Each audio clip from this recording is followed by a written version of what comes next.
नवों बारंबार। धन्य धन्य सतगुरु सुखद महिमा कहीं न जाए। जो कुछ कहूँ तुम्हारी कृपा, मोते कछु न बसाए। बोलिए प्रेम से श्री सद्गुरु महाराज की जय।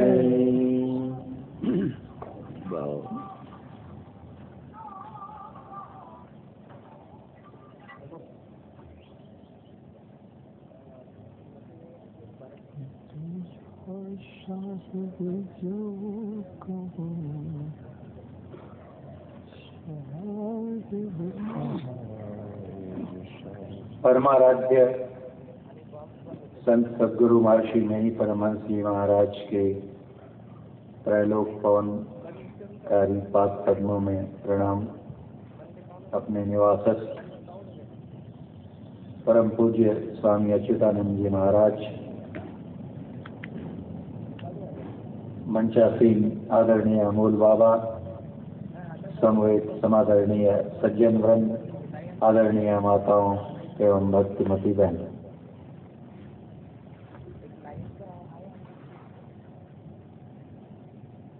आज जो हमने पाठ सुना सबका मूल संदेश एक है। हमारे गुरु महाराज एक विलक्षण संत थे। ये जो आज हमने पाठ सुना इसकी मैं थोड़ी सी भूमिका आपके पास रखना चाहूंगा कि गुरु महाराज जिस काल में अवतीर्ण हुए थे, शायद आपको ज्ञात होगा कि 28 अप्रैल 1885 ईस्वी को उनका जन्म हुआ था, अवतरण हुआ था इस धरती पर। और अपने गुरु के आशीष से वो 101 वर्ष इस धरती पर रहे और 8 जून 1986 ईस्वी को उन्होंने अपने शरीर का परित्याग कर महापरिनिर्वाण को प्राप्त किया था। वो जिस कालखंड में अवतरित हुए उस समय हमारे समाज में बहुत सारी विसंगतियां फैली हुई थी। धर्म के अंदर में एक धर्म का दूसरे धर्म के प्रति विद्वेष, 3 महत्वपूर्ण संस्कृतियां आपस में टकरा रही थी। हमारा वैदिक धर्म, इस्लाम और अंग्रेज भी आ चुके थे, यानी ईसाई धर्म।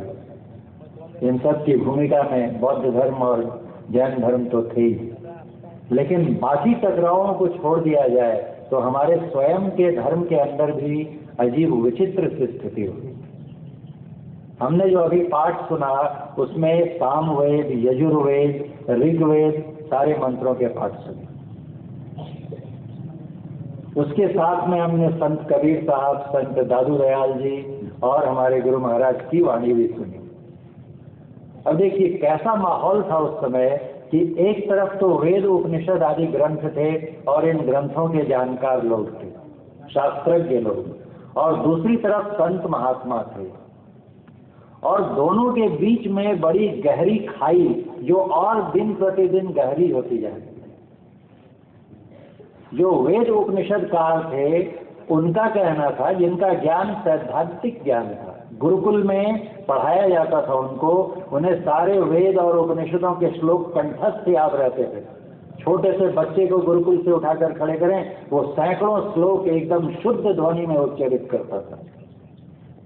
और दूसरी तरफ हमारे अधिकांश संत महात्मा, जिनमें से अगर आप देखेंगे तो बहुत सारे, एक करीब 60-70-80% संत जो हुए वो बहुत कम पढ़े लिखे, जिनकी सांसारिक शिक्षा बहुत कम थी, स्कूली शिक्षा, लेकिन वो अनुभव ज्ञान से परिपूर्ण।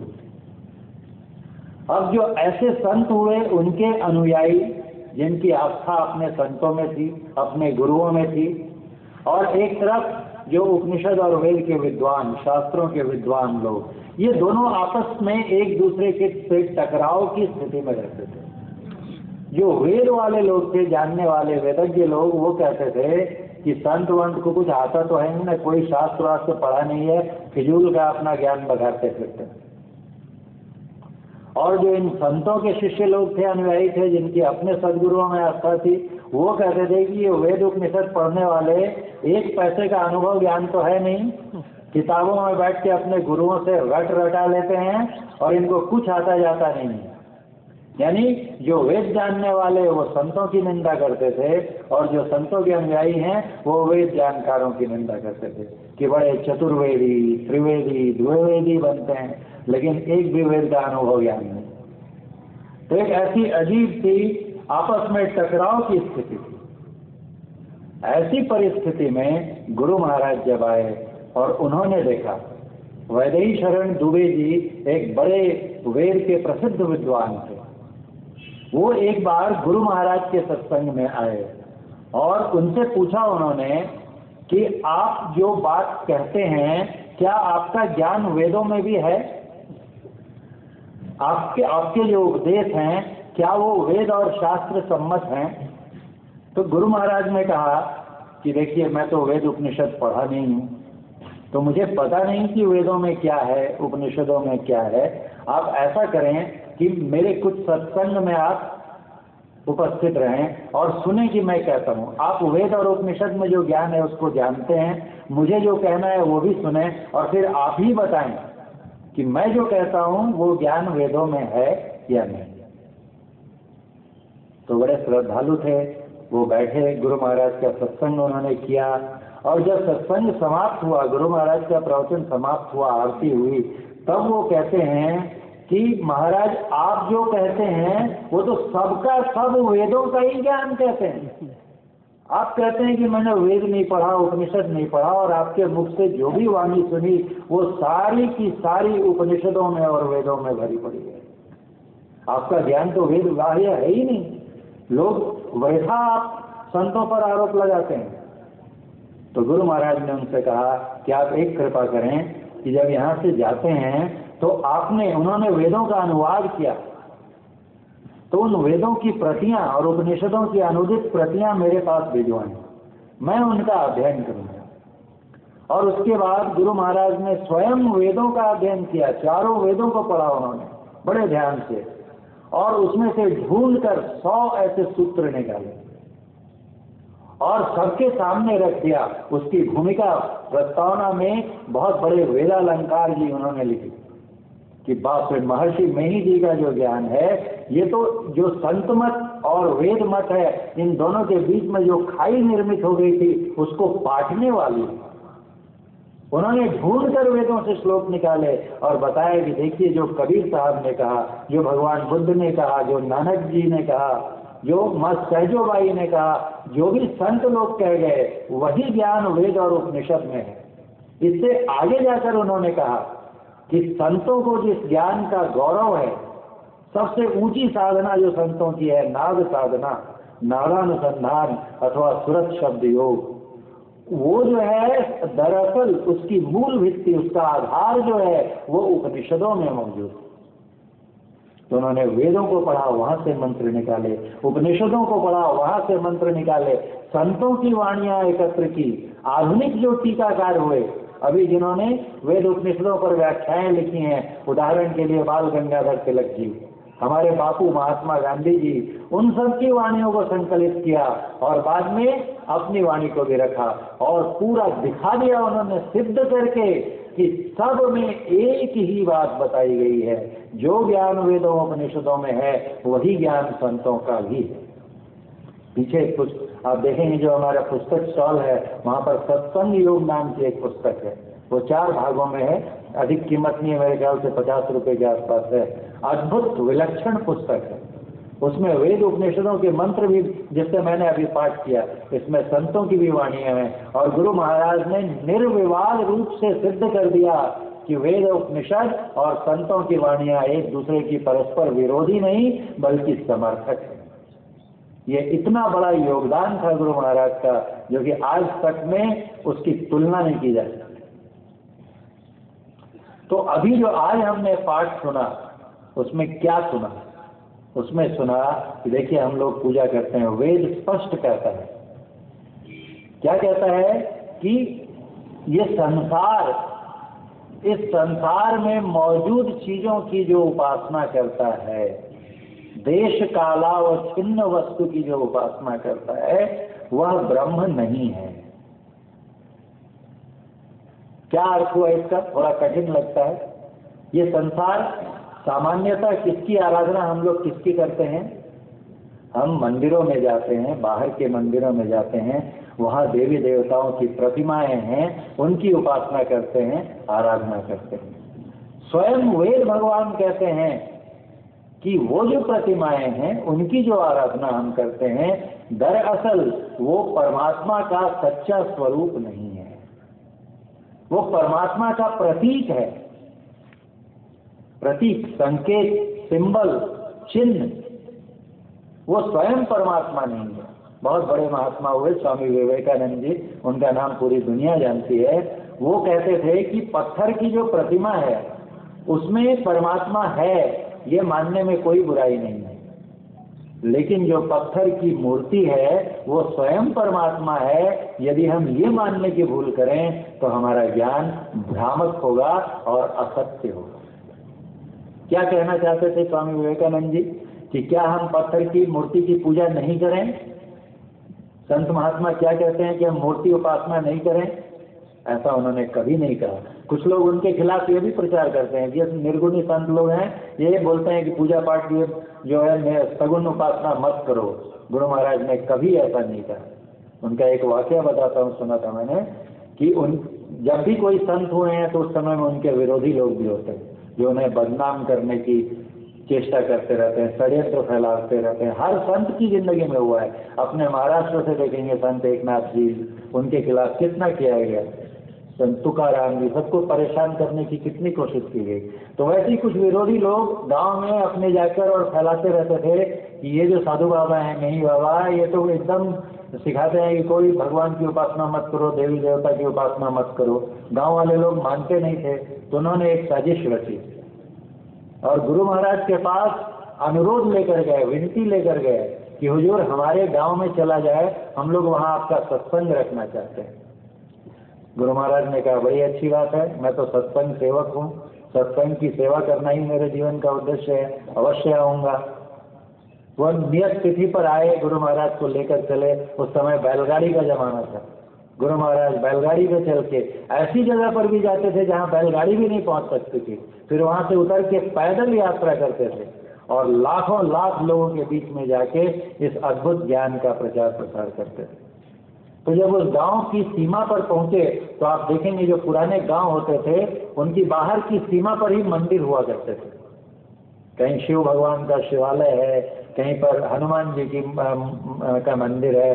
सब गांवों में देखेंगे अक्सर उनके बाहर की चौहद्दी पर ही मंदिर रहते हैं, अंदर में तो आजकल रहते ही हैं। तो जैसे ही गुरु महाराज की बैलगाड़ी गांव में घुसने लगी तो वहां पर एक शिवालय था। मन की जाने सब गुरु, गुरु तो मन की जानने वाले हैं। वो जो इनके पास झूठा मूठा पाखंड पूर्ण निमंत्रण लेकर आए थे, गुरु महाराज तो तभी समझ गए थे इनको मुझे बुलाने का उद्देश्य क्या है। ये गांव वालों के बीच बुलाएंगे, मैं निराकार परमात्मा की उपासना के बारे में उनको बताऊंगा और फिर ये गांव वालों को भड़काएंगे। देखो मैंने कहा था ना कि ये देवी देवताओं की पूजा का विरोध करते हैं। जैसे ही वो मंदिर आया शिव भगवान का, गुरु महाराज कहते हैं 1 मिनट के लिए बैलगाड़ी रोकिएगा। बैलगाड़ी रुकवाई, वहां से उतरे गुरु महाराज और सबसे पहले उस शिवालय में घुसे, प्रवेश किया और शंकर भगवान की प्रतिमा को वहां प्रणाम किया पूरे मन से, पूरे आदर से, और उनसे बोला कि आशीर्वाद दीजिए कि सत्संग सफल हो, और वहां से निकले और बैलगाड़ी पर बैठे। अब ये जो बेचारे षड्यंत्रकारी थे क्या करते, इनकी तो सारी योजना गांव वालों ने अपनी आंखों के सामने देख लिया कि ये तो गुरु महाराज खुद उतरे और मंदिर में गए, शंकर भगवान के शिवलिंग को इन्होंने अपना सर झुकाया। अब ये कितना भी उनको भड़काएं तो भड़कने वाले हैं क्या। तो जो कहने का मतलब कि संतों ने कभी भी प्रतिमा की उपासना का विरोध नहीं किया, प्रतिमा पूजा का विरोध नहीं किया। विवेकानंद जी एक बार पहुंचे घूमते घूमते राजस्थान में एक महाराजा के यहाँ पे, तो वहां पे लोग जो हैं वो उनको कुछ बड़े ही थोड़ा तार्किक प्रवृत्ति के थे। वो कहे आप तो अपने गुरु की मूर्ति की उपासना करते हैं, आप तो बुत परस्त हैं, आप प्रतिमा को पूजते हैं, आपका ज्ञान ठीक नहीं है। तो विवेकानंद जी ने देखा, जिस कमरे में बैठे थे वहीं पर उनके राजा जो थे, उनके राजा की एक तस्वीर टंगी हुई थी दीवार पर। तो विवेकानंद जी ने कहा थोड़ा एक काम करेंगे क्या, वो प्रतिमा, वो जो आपकी तस्वीर टंगी हुई है ये किनकी तस्वीर है? तो उन्होंने कहा ये हमारे महाराजा की तस्वीर है। तो उन्होंने कहा थोड़ा उसको नीचे उतरवाइए। तो बड़े परेशान हुए, जिसमें आदर से वो तस्वीर ऊपर लगाएगी इसको नीचे उतारने को कहते हैं। अरे कुछ नहीं करूंगा, आप नीचे तो उतारिए इसको। बहुत अनुरोध करने पे वो तैयार हुए और वो उनकी फोटो दीवार पर से उतारी। इन्होंने कहा कि अब इसे नीचे रखिए, जमीन पे लेटाइए। वो परेशान हो गए, जमीन पे कैसे लेटाएंगे, महाराज की तस्वीर है हमारे। तो कहा एक काम करिए, इस पे थूकिए।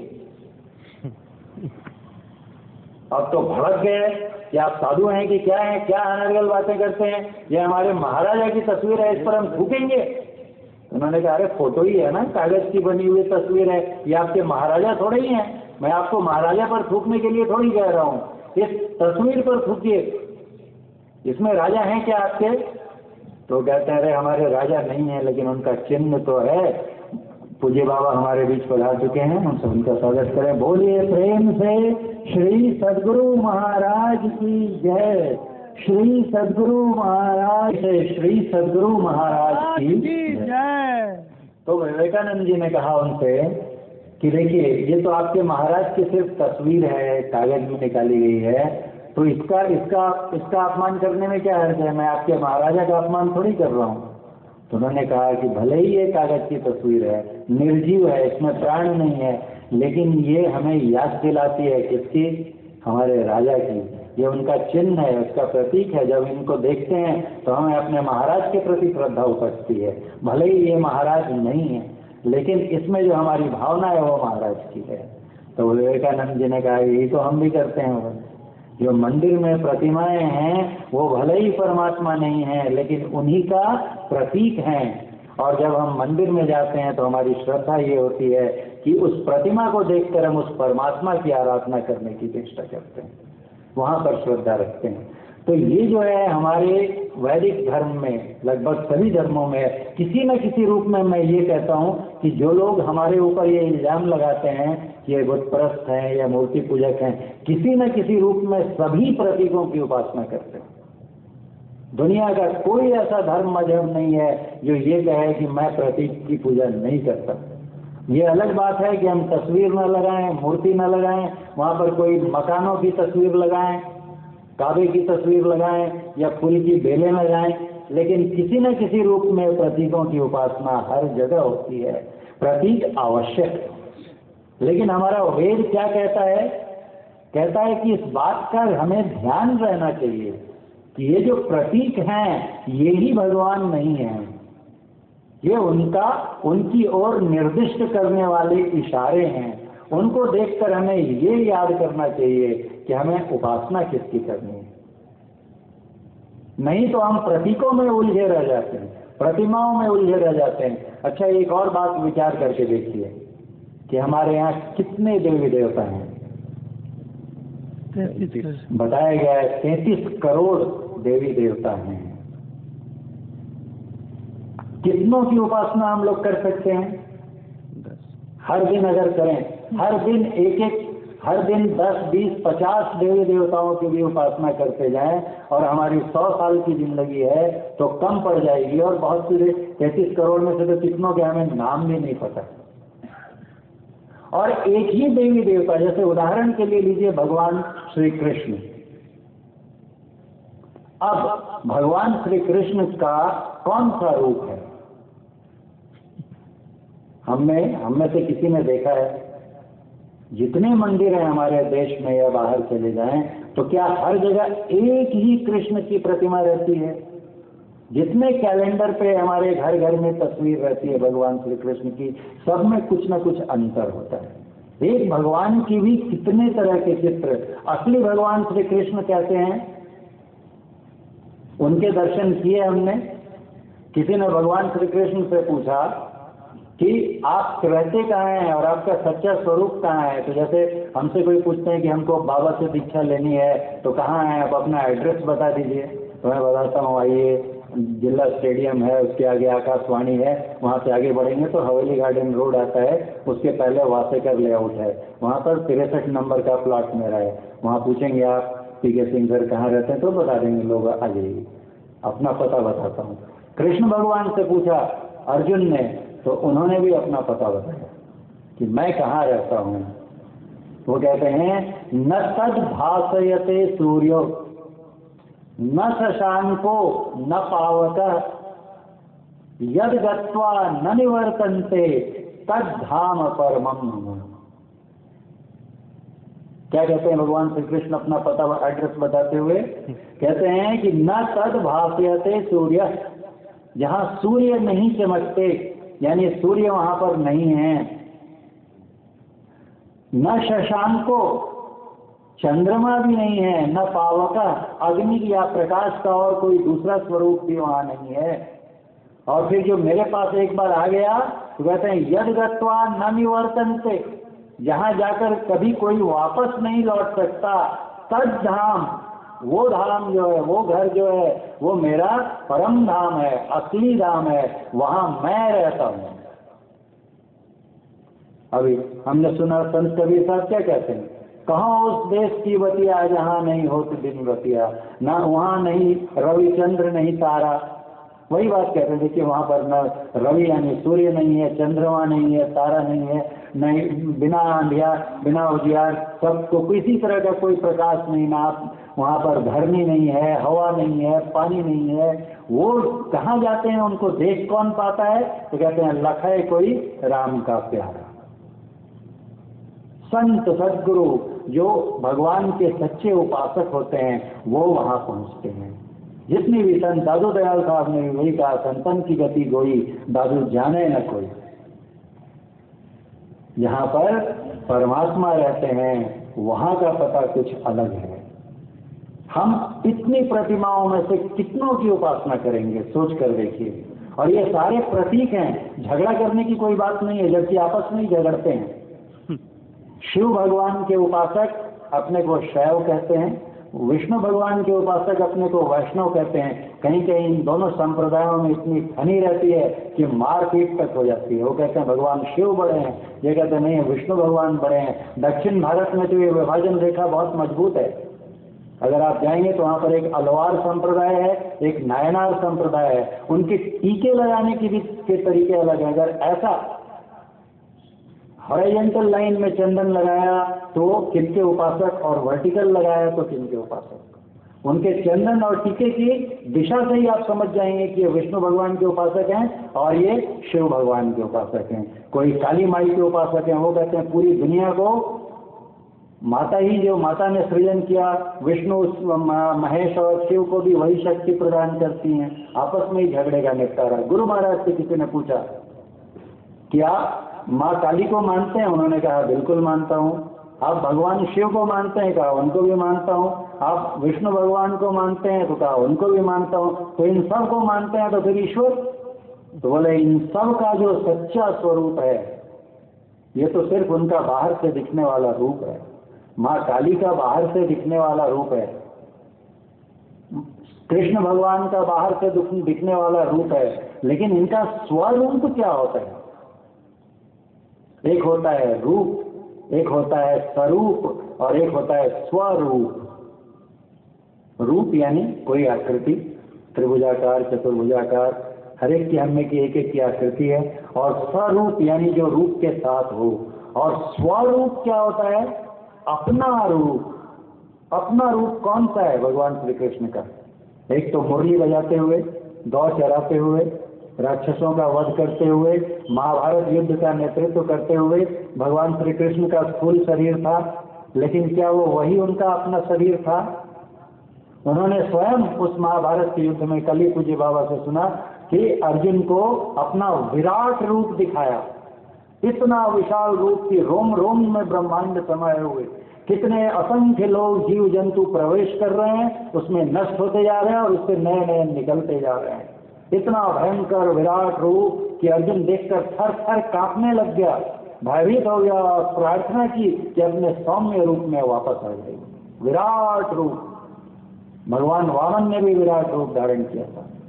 जब अपने फिर से वापस स्थूल रूप में आए भगवान श्री कृष्ण, तो अर्जुन से क्या कहा कि अभी जो तुमने देखा ये मेरा दिव्य स्वरूप था, लेकिन ये भी मेरा मायावी रूप था। अभी जो तुमने मेरा विराट रूप देखा, गीता पढ़कर देखिए, वहां लिखा हुआ है, महाभारत पढ़कर देखिए, वो कहते हैं कि ये भी मेरा सच्चा स्वरूप नहीं है।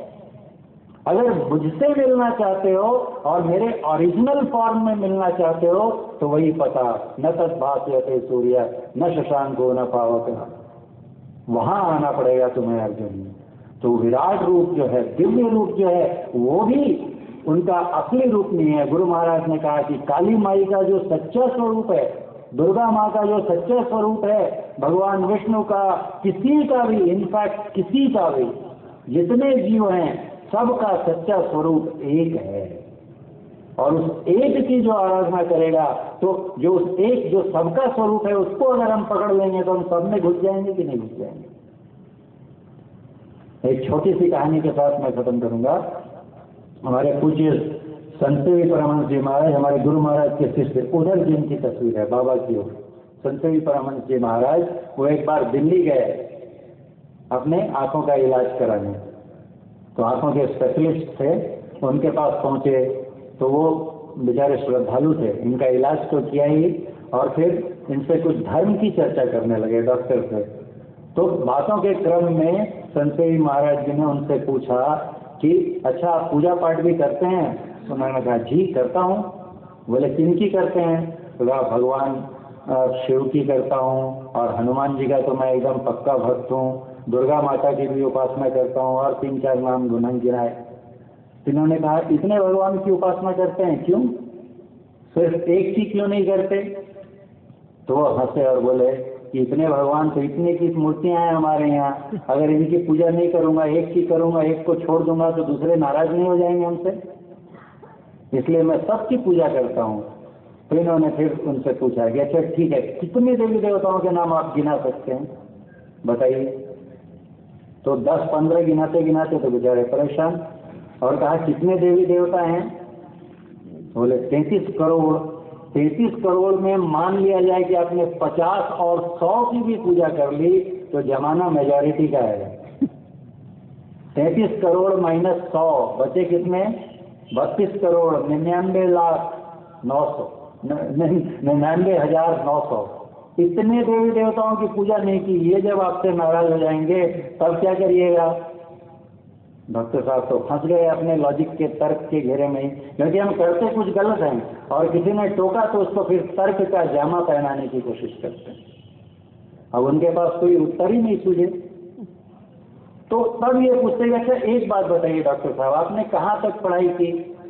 तो बोले एमडी किया था, एमडी किया हूँ और उसके ऊपर भी कुछ और थोड़ी सी सुपर स्पेशलिटी थी। तो बोले आपने एमबीबीएस किया? तो बोले हाँ। अरे बिना एमबीबीएस किए एमडी कैसे हो जाएंगे? तो बोले जब आप एमबीबीएस करते थे तब किया था, तब आप कितनी बीमारियों का इलाज करते थे?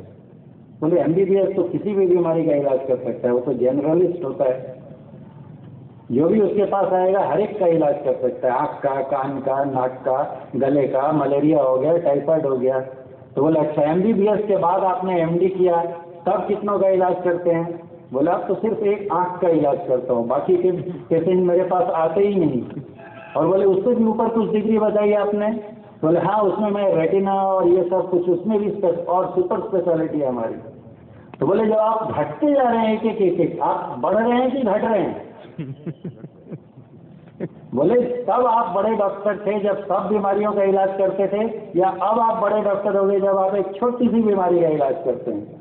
बोले ये भी कोई पूछने की बात है बाबा? बोले इतनी पढ़ाई की उस एक का ही इलाज करने के लिए ना, अब मैं सुपर स्पेशलिस्ट हूँ, अब मैं बड़ा हो गया।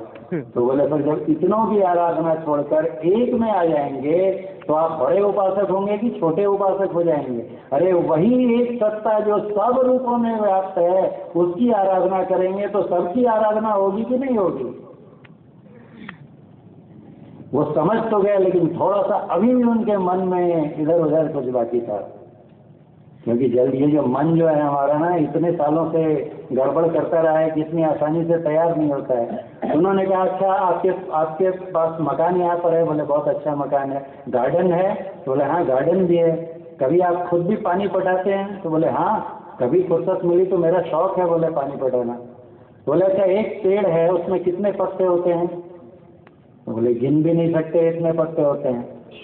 बोला आप कल्पना कीजिए कि आप उस पेड़ के हर एक पत्ते को पानी पहुंचाना चाहते हैं, तो एक स्प्रिंकलर ले लीजिए और एक एक पत्ते पे जाके पानी डालते रहिए। मैं एक भी पत्ते को प्यासा नहीं रखना चाहता हूँ, हर एक पत्ते को पानी दूंगा। देते देते आप थक जाएंगे और सब पानी पत्तों पर से ढड़क के बाहर गिरेगा, पेड़ को मिलेगा नहीं, हो सकता है आपका पेड़ मर भी जाए। लेकिन वो सारे पत्ते तने से होते हुए जिस जड़ से जुड़े हुए हैं, अगर आप सिर्फ उस जड़ को पानी दे दें तो सारे पत्तों को एक साथ पानी मिल जाएगा कि नहीं मिल जाएगा? तो कहा वैसे ही तो देता हूँ पानी, में जड़ में ही पानी डालता हूँ, पत्तों पर कहाँ पानी डालता हूँ? तो कहा वो परमात्मा जो सारे स्वरूपों की जड़ है, बाकी सभी जितने भी देवी देव जितने भी मजहबों के हैं वो सब फूल पत्तियां शाखाएं तने हैं, उन सब की जड़ जो है एकमेव सच्चिदानंद परमात्मा ब्रह्म। अगर आप उसकी उपासना करते हैं तो सारे देवी देवताओं की स्वतः उपासना हो जाती है। ठीक उसी प्रकार जैसे गृहिणियां बड़ी बनाती है ना, बड़ी दाल की बड़ी, तो दाल को पहले पीसती हैं, उसको सानती हैं, घोल बनाती हैं। और एक बहुत बुद्धिमान महिला थी, बोली हर एक में मैं नमक बराबर डालूंगी। तो पहले दाल को पीस लिया, उसकी बड़ी बना ली और छत पर गई, पॉलिथीन बिछाया और बड़ी बना ली। पहले करीब 500-600 बड़ियां बना ली और उसके बाद नमक का पात्र लाई और एक एक में नमक डालने लगी। अब 500-600 बड़ियां हैं और एक एक में नमक डाली। तो किसी ने पूछा अरे बुद्धिमती नारी, बोले इतने में डालते जा रही हो, सब में बराबर नमक पड़ेगा? किसी में ज्यादा पड़ेगा, किसी में कम पड़ेगा। और इतनी बड़ियां हैं कि हो सकता है कि गिनती में कुछ गड़बड़ हो जाए, कुछ छूटी जाएंगी, उनमें नमक ही नहीं पड़ेगा। जब तुम दाल पीस रही थी और घोल बनाया, उसी समय अगर उसमें नमक डाल दिया होता तो सभी बड़ियों में समान नमक पहुंच जाता कि नहीं पहुंचता? तो वैसे ही जो संतमत बताता है ये किसी की भी उपासना का विरोध नहीं करता। संतमत का उद्देश्य खंडन करना, अनादर करना है ही नहीं। सब संतों का, सब देवी देवताओं का हम समान रूप से आदर करते हैं। लेकिन हमारे गुरु महाराज कहते थे कि याद रखो कि हर रूप में जो एक स्वरूप समाया हुआ है, जब तक उस एक स्वरूप की आराधना नहीं करोगे तब तक मुक्ति मिलने को नहीं। इसलिए संतमत जो है उस एक परमात्मा की आराधना का मार्ग दिखाता है। जो हमने आज जितने भी पाठ किए उन सब का मूल सारांश वही था जो गुरु महाराज कर प्रभु वर्णन में नहीं आ सकते, अकथ है अनंत, प्रत्येक परमाणु अणु सब में वो समाये हुए हैं। और जो उस एक की आराधना कर लेता है वो सब की आराधना अपने आप निष्पन्न हो जाती है। जगह जगह भटकने से कोई लाभ नहीं।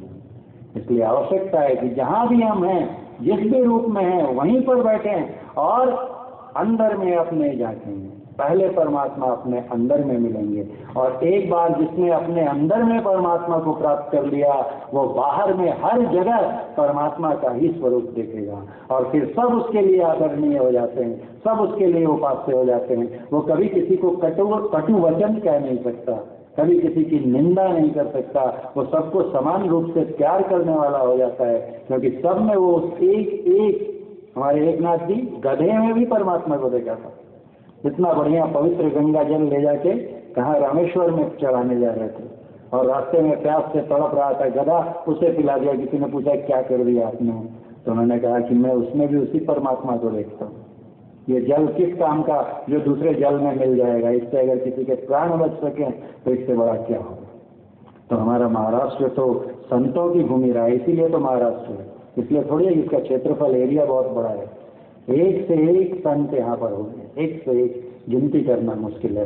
इतने संतों की भूमि है महाराष्ट्र, और इस महाराष्ट्र में स्वाभाविक रूप से लोगों में अध्यात्म के प्रति प्रेम है, रुचि है, लेकिन सिर्फ रुचि होना पर्याप्त नहीं है, सिर्फ सुन लेना पर्याप्त नहीं है, जान लेना पर्याप्त नहीं है, उसकी विधि सीखनी पड़ेगी कि कैसे उसको अमल में लाया जा सके।